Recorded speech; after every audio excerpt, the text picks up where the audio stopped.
Make sure you don't score up the actual valve. And there you go. She's out.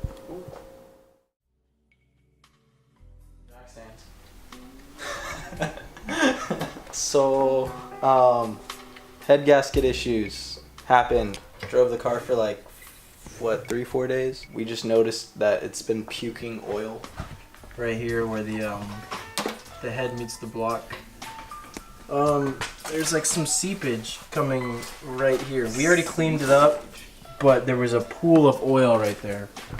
And the lower radiator hose. Got a new lower radiator hose because she blew out. It's an old hose. Happens. Keep an eye on them. They rot from the inside out, so replace them over time. Now, the reason we're actually doing this is because, well, at least the head gasket, we were planning on doing it anyways. So I got a whole new set from Civic. Right here. Quality stuff, right? Okay. Main reason I bought this, valve seals, because this baby is leaking oil into the cylinders. So we're gonna start off, already jacked up one side, we're gonna get it up on jack stands just because I have to take the headers off, I have to drain the oil. Not because you have to do it when you do a head gasket, but because she's got oil, well, hasn't had an oil change in a while. I haven't changed it since I bought it.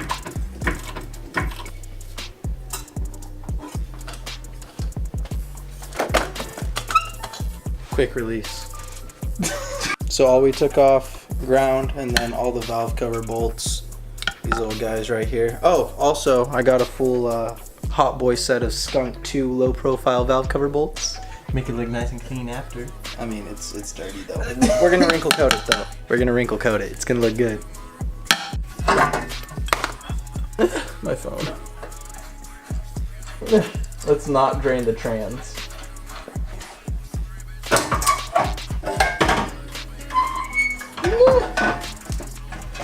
Custom here, baby.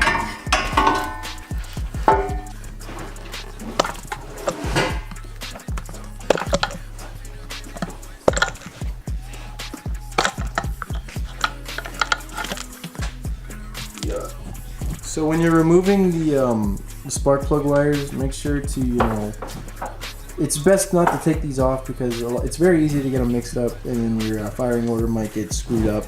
And also we marked on top of the distributor here and on the actual securing point for one of the cams, we marked a little white line here so we can keep our ignition timing for the distributor itself. So make sure to do that.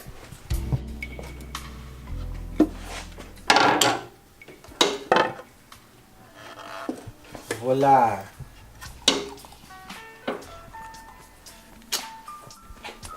So we're also gonna have to take off the whole intake manifold since we're taking off the head. So pull this little tab up for the MAF and then pop her out. And also throttle cable. Spin it free of there. And then, there we go. And it's free. So we're also gonna take the bracket from the throttle cable. There we go. Ooh, there's 2 spots. Would you look at that? It's because one of them broke off.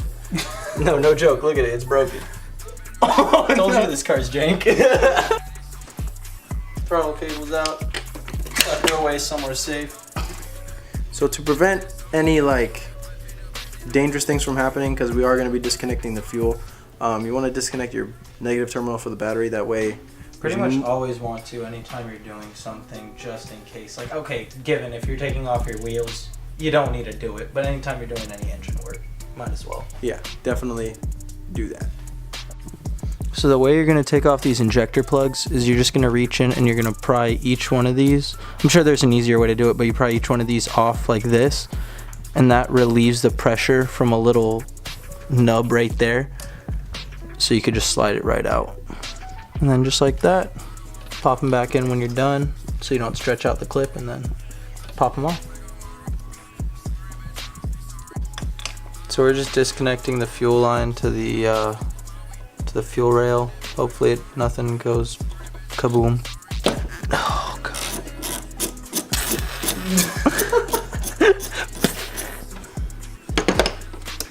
Oh yeah, there's a little bit of fuel coming. Just gonna wrap that right there.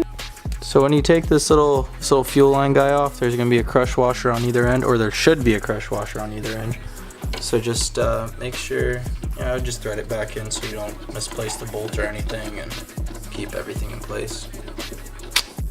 So you just want to disconnect all the different various vacuum lines going to your vehicle, to your intake manifold. Then you also want to disconnect your sensors for the MAF and the throttle position sensor. TPS, boy, TPS. There's a fitting right here, and it comes off the back of the intake manifold. That in this hose right here, you're gonna need to disconnect. It goes, you can see it routes straight to the brake booster, and this is gonna be your brake booster vacuum line. You're gonna disconnect that. Pretty much, you want to disconnect anything that would prevent the intake manifold from coming out of the car. Disconnecting the fuel return right here. Make sure your hoses don't look like this, and if they do, change them out. Cause that's jacked. Okay, so we took off all of the top bolts for the intake manifold, and then you're gonna have a bottom bolt underneath each one of the runners. These guys. Yep. Yeah, they're kind of difficult to get to, but yeah, underneath each single one.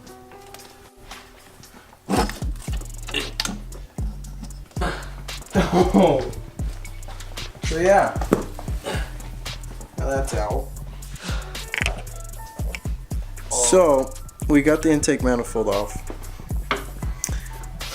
and we were surprised to see there's a lot of cobwebs in here. It's an older car.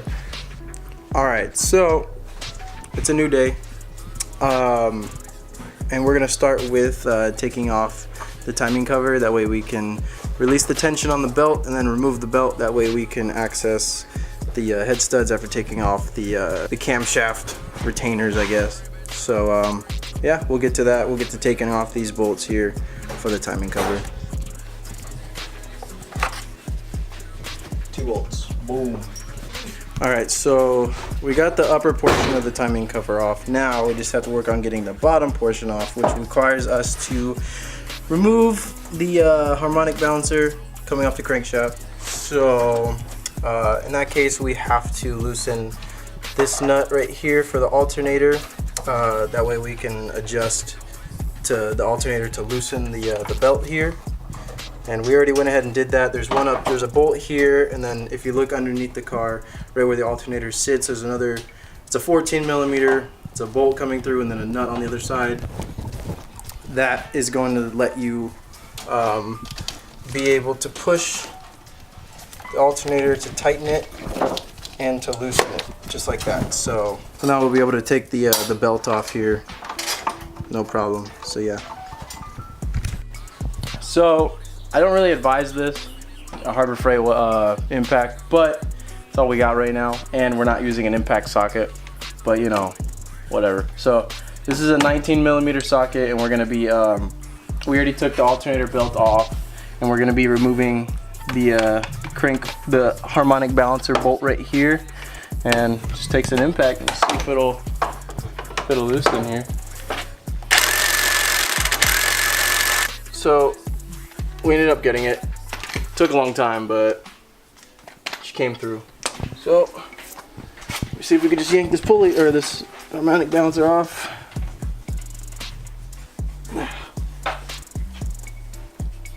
Might need a pry bar behind it. Yeah, it's gonna be an issue. We're gonna get 2 pry bars on it.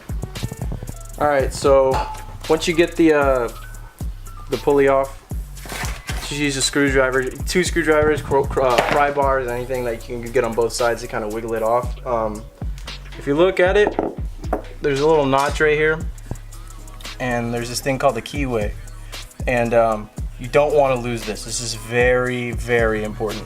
And pretty much it aligns the pulley to the correct position for timing the engine after you put it all back together. But there's a little line, come over here, bro.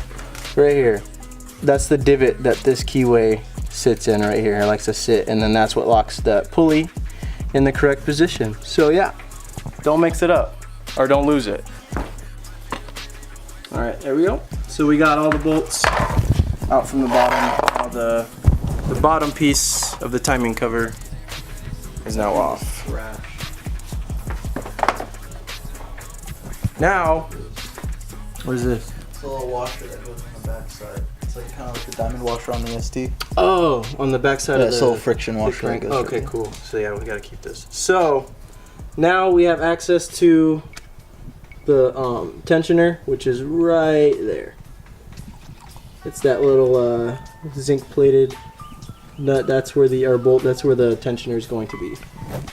The wind. No, all right, it's like so it over. We loosened the tensioner for the belt, and now we have it off. So at this point, we're ready to take off the cam retainers and start getting ready to pull the head off. So took the distributor out.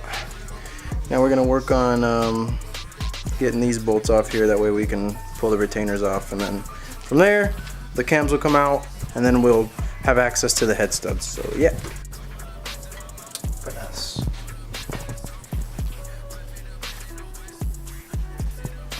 Okay, that doesn't matter.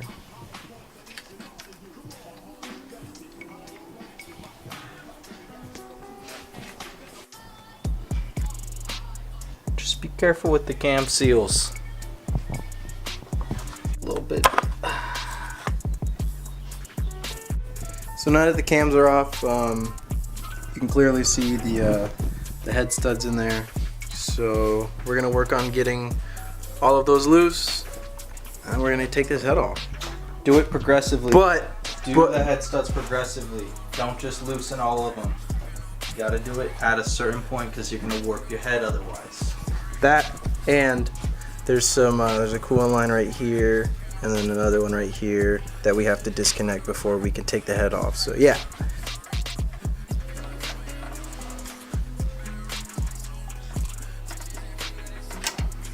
So when you're tightening down the head, the pattern you want to do is you're going to go center out. So it's going to be 1, 2, 3, 4, 5, 6, And so on. and then so on, and then you're just basically dispersing the tight, like the tension throughout the whole head, so you're not warping it.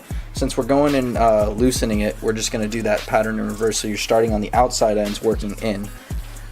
So also, to keep the head from warping, you want to loosen them up a little bit, and then you want to free them up all the way once again, so you're not warping the head and adding excess pressure into one certain area, causing it to lift or any issues like that.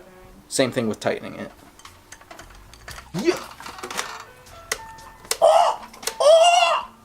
Boy. We're stuck. There we go. Right there. Where are you going with it? You want to put down. So this is a valve spring compressor. I mean, we got this one on eBay for like $30 because end of the day they're doing the same job. It's just the tolerances might be a little bit different. But yeah, for this one, it's $30 on eBay. All it's doing is compressing the valve springs so you can get the little retainers out. And then once we get those out, you can pop the whole retainer. You can pop the retaining cap, the spring, and everything, and then pull out the valve seal. So.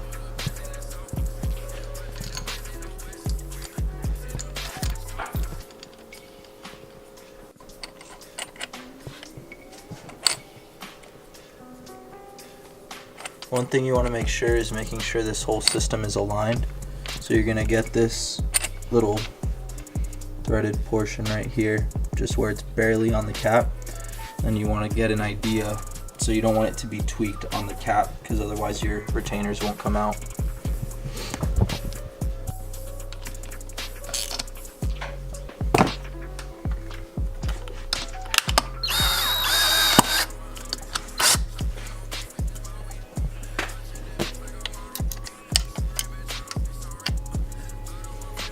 One thing.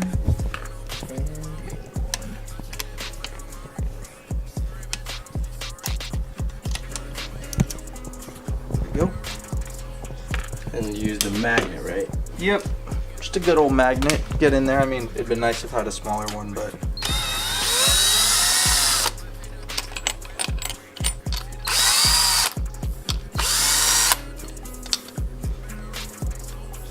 And you're just going to repeat the process for all of the valves. I've already done all of these. These are the last two left. So.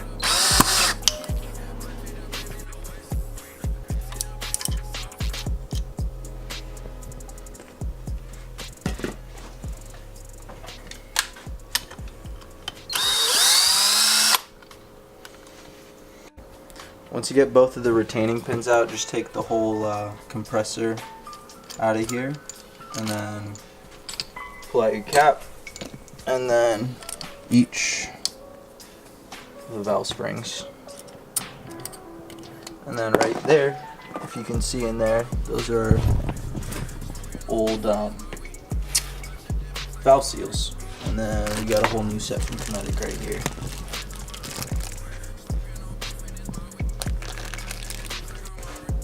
Literally using a pair of 90-degree angle freaking needle nose pliers. You could be using those, but yeah. I don't know why I'm not using them when I have them right there, but I just, you know, I got used to this method. And plus there's not a lot of clearance in here, so grab the outside of the valve seal. Make sure you don't score up the actual valve. And there you go. She's out.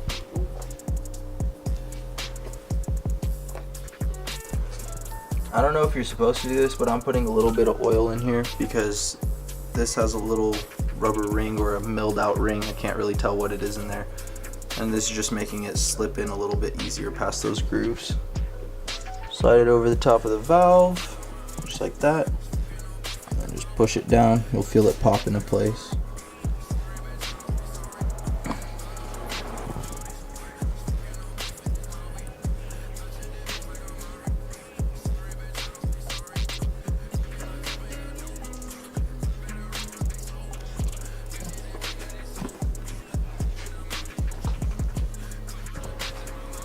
So then you just want to swap or slap the old valve springs back in. I mean, if you got new valve springs and retainers, I don't have money for them right now. Set this back up, same thing, make sure it's all aligned. Toss the little doohickey down there, and then whoop.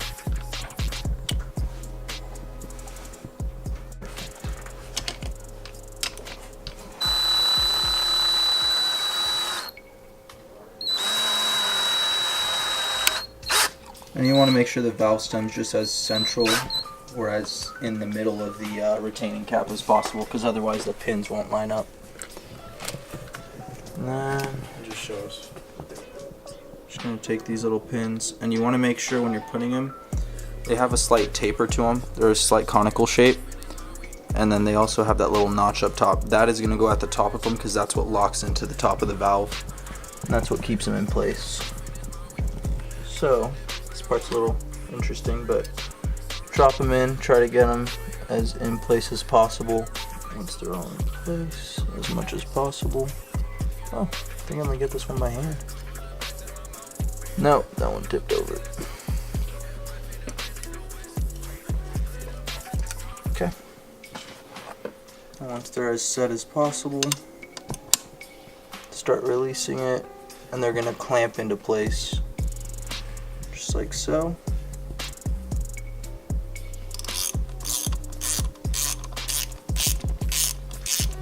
You're all set. So that's going to be what you want them to look like at the end. I mean, basically you just have both of them. There's no tilt to them. They're just sitting flush and even inside. When you're finished, you're just going to drop all the rocker arms back down. You want to make sure you don't scrape up this surface right here, because that's what the cam lobes are going to be running off of and will cause scoring on them if you cause any marks into them.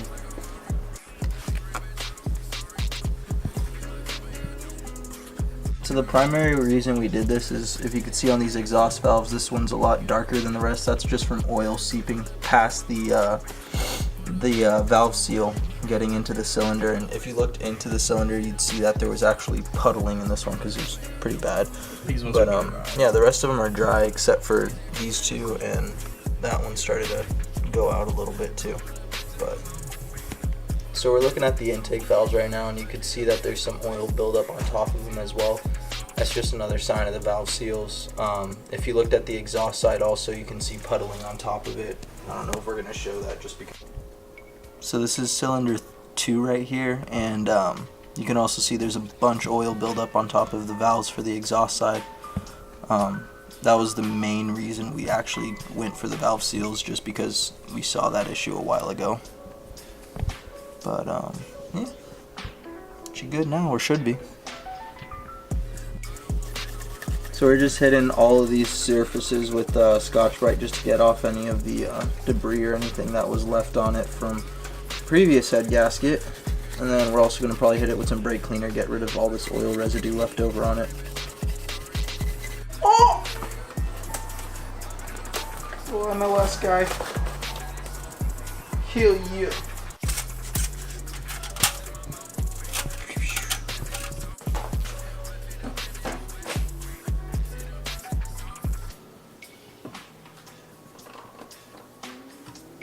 Here's that needle.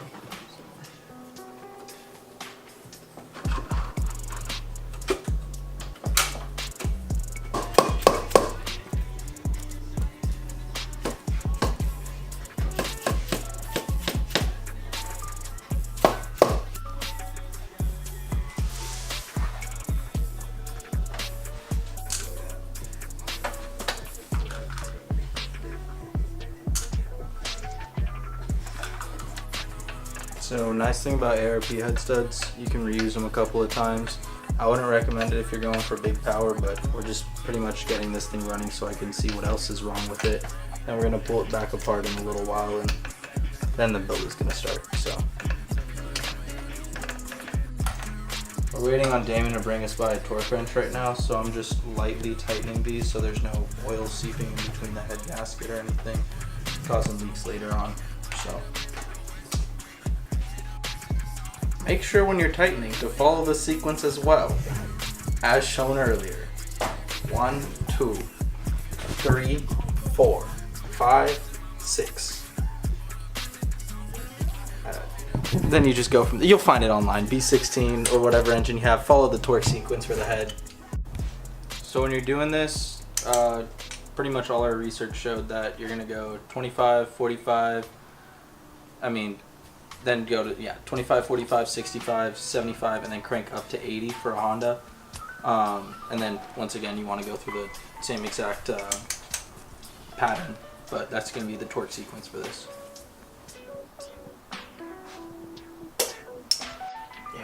There we go. So we're dropping the cams back in. Before you do so, make sure you get oil on everything possible that the cams are going to, the lobes and the main journals are going to be touching, just because you're going to have issues otherwise, and you might run into scratching right on first startup just because there's no oil pressure or anything, and this thing's been dry for a while. So make sure it's all nice and lubed up.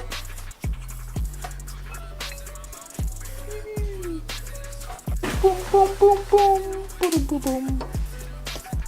Like we said, oil on everything. All the things. Oil them, lube them up.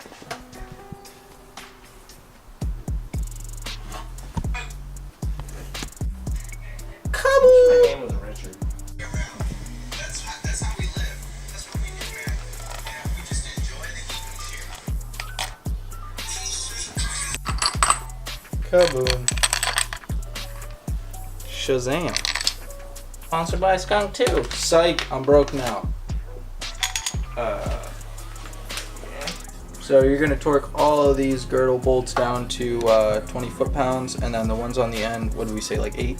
It was 7.5. 7.5, so yeah. And then we'll throw up the actual like sequence for it as well right now, or whenever Trey feels like it in the video. Yeah! Yeah! Yeah, I can see you're struggling. Dos más. Whoop. Whoop. Yeah. Feel like I'm in a movie. Hey! I've been recording.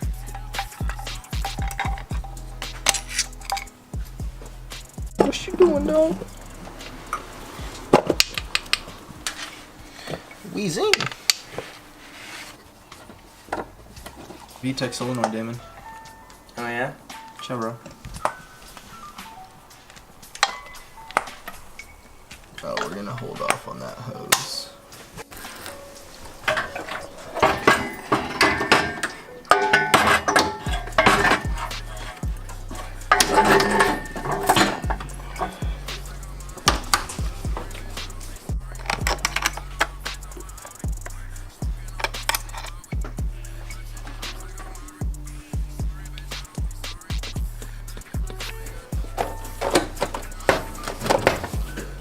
it out, Drake. Sponsored by Pro Street.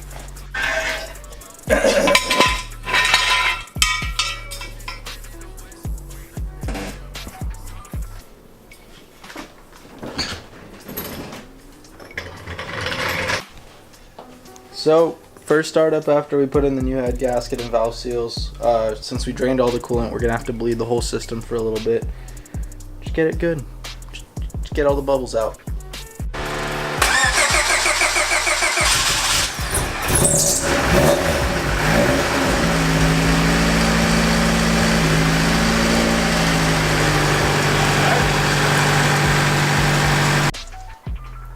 Thanks for coming along with us for this. We actually got it all back together. We ran it, got everything bled for the coolant. So, I mean, she's ready to go on her first drive again. It's gonna be fun. If you enjoyed the video, make sure to subscribe, follow us. We also have an Instagram if you want to see all our builds and stuff. But subscribe to our channel. We're just gonna be building this thing, and then we also have Trey's engine over there, so that's gonna be coming up soon. There's a lot of fun stuff to come, so stay tuned.